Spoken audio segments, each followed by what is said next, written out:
Do you know the feeling of brain fog?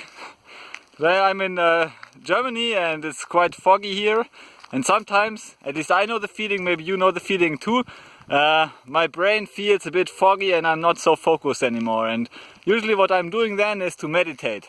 But so different people have different ways of addressing this and of getting clarity in their mind, like focusing on one thing and one thing only.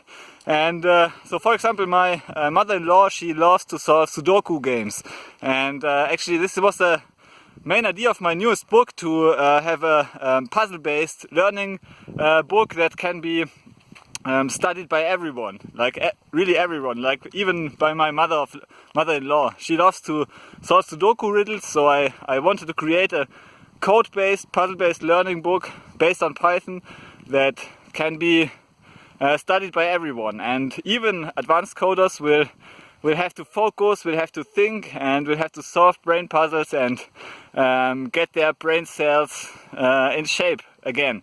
So if you are interested in this book, this does not only improve your practical intelligence, consisting of the fluid intelligence and the crystallized intelligence. The fluid intelligence is like your speed of thinking, how quickly can you adapt to new situations, and the crystalline intelligence consists of your experience, so what kind of situations, what kind of patterns you have already seen in the real world, and both have a very strong impact on your day-to-day performance and your overall productivity and ultimately your success in life.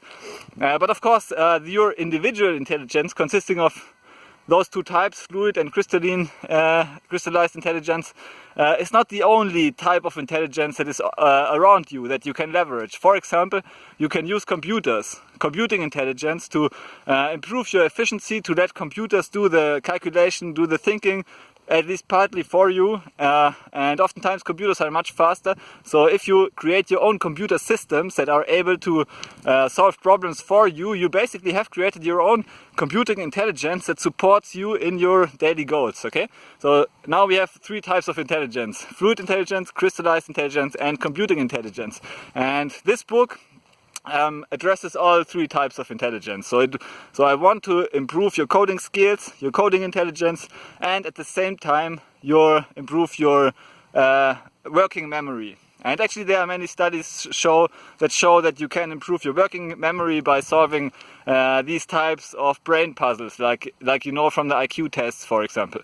Okay, and so if you're interested in this book, then check it out. It's definitely worth. It's a lot of fun solving the puzzles. If you like Sudokus, if you like chess problems, if you like solving like crossword puzzles, then this is the perfect book for you, because it will not only train your programming skills, it will also train your logic skills and will improve your fluid and crystallized intelligence. Okay, so see you in the book, and thanks for watching.